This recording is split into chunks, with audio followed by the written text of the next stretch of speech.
Hello, and welcome to another installment of Critics and Cars Getting Home. Tonight, we are on our way home from the New Zealand premiere of a Marvel movie.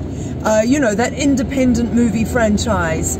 Anyway, the Marvel Universe, we haven't had a Marvel movie in this country, apparently, for the last 2 and a bit years. So there was enormous excitement, and the film is Black Widow, starring Scarlett Johansson, with amazing support from Florence Pugh, Rachel Weisz, and your mate, David Harbour.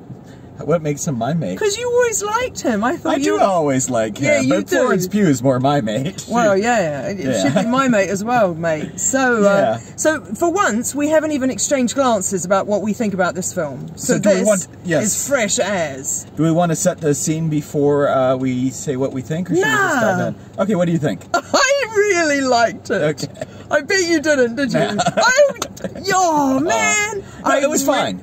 It was aggressively fine. There was nothing wrong with it. That's good then. It was the Marvel movie.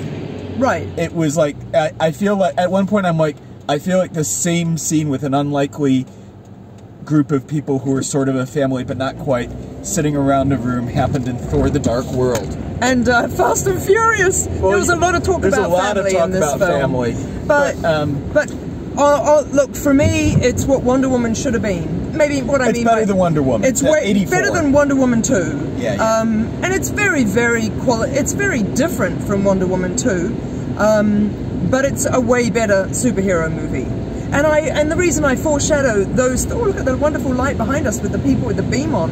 It's actually pretty flash. The reason I foreshadow the wonderful Florence Pugh and Rachel Weisz is there are so many more women in this film than there are men, including all of the supporting widows, because there's a posse of widows run by Ray Winstone's Russian baddie. And because they have to have an actual Russian in the film, they have Olga Kurylenko in it as well. But they don't let her speak, pretty much. So not inadvisable, given. I was thinking about the fact that everybody in the movie who is the Russian is not actually Russian, but they are speaking like this, and I'm thinking, oh, are you allowed to do that nowadays? Yeah. You know, but you clearly can in this particular film. And to be fair, they do it rather well. Florence Pugh, who is English in real life, Australian. No, English in real. English? Yeah, okay. Man. No, Florence Pugh is English. Okay. And as we know, she was so wonderful in Little Women. Everybody who's seen Midsummer thought she was wonderful in that. I had yet to see that film. She's terrific in this, and her Russian accent is consistent. It's terrific. So yeah. Yeah. I think it's telling that there was a lot of hype at the beginning. He said, you know, it's the guy from Disney got on the mic, was like, the first Marvel movie in 2 years. There's this big trailer about the next 8 Marvel movies we're going to see. Which does seem like overkill, because that takes us from this time, so what are we in, July 2021? And they were foreshadowing new Marvel movies right into 2023. I think so, yeah. So that, which I think is, to Guardians of the Galaxy 3. Yes. But nobody even feigned an attempt to applaud at the end. And I guess, like, when I say sort of it's aggressively fine and all these sorts of things, there's a complete lack of urgency, I think, to large chunks of the film. And there's also, I mean, that's true. There's comfortable moments of, like, intimacy and talkingness and humor. Yeah. The lack of purpose is probably foreshadowed by the fact that this takes place in the margins of, I think, Captain America's Civil War. It entirely takes place off-screen during it, except for the inevitable credit cookie, which we won't spoil, but one exists. It's worth waiting for.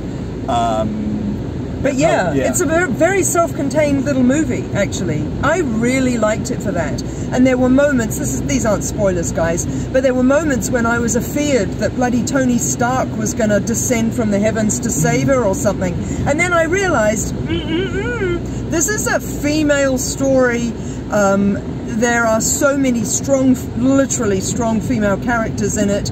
It's directed by an Australian director, Kate Shortland. Kate with a C, like Kate Blanchett. Yeah. No relation.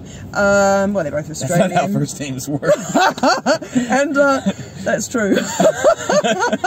No related to Kate Winslet either. Yeah, so, yeah, that's right. So, of course, I knew that old Tony and that lot, they weren't going to come down, were they? But thanks for dealing with that, by the way, Doug. Yeah, sorry this has been such a bother. But I thought that the camera work was exciting. I thought it was very much shot initially. I mean, it goes all over the globe, like a lot of films do nowadays. And Budapest, Norway, Morocco, yeah. So heaps of places. And I did sort of think, oh, it's very Bourne-like actually in the way that it's shot. A little bit of shaky cam. The beginning in particular is very, very Bourne Identity kind of look to it. I actually hated the opening credits. The pre-sequence was a bit fine, but the credits themselves were fine, but the whole-faced, deeply serious, slow cover of Smells Like Teen Spirit. Oh, you didn't like that? It just seemed really out of place. I liked it. Yeah. And it's a cover by girls singing, or at least women. So, yeah, interesting. So how much of your enjoyment do you think is the girl power side of it, and how much of it is that you just think it's a good movie? Really great question. I think to a large extent it's the girl power thing, but honestly I love those three actresses and I thought their acting was superb, and with David Harbour involved as well. Yeah. There were so many scenes of the four of them literally sitting around the family dinner table and talking and acting, obviously, but like really beautifully done, and I absolutely loved that. I found it humorous. I listened to every word that they had to say. I got the messaging.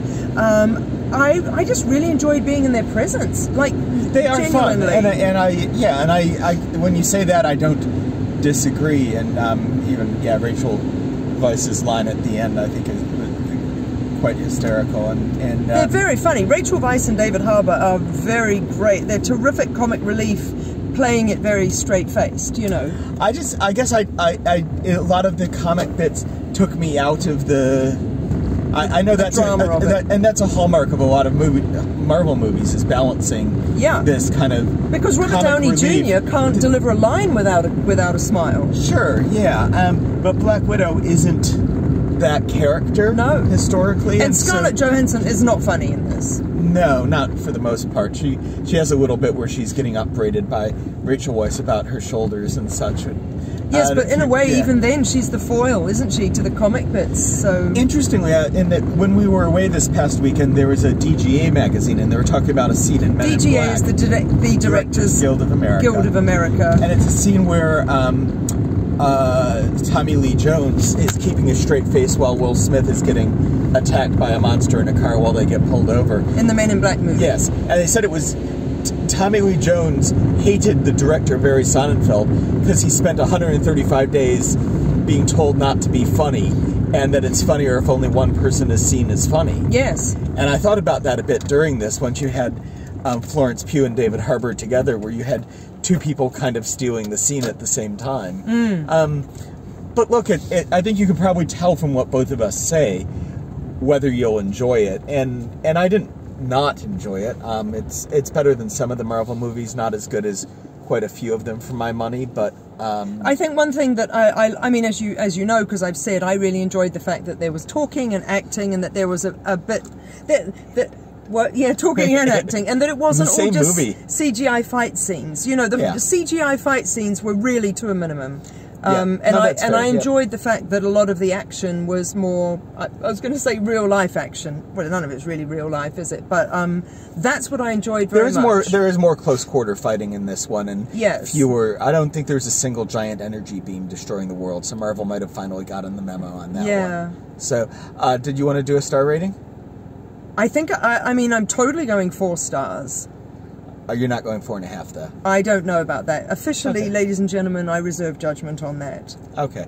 I'll say 3 for right this moment. Until next time, it's us.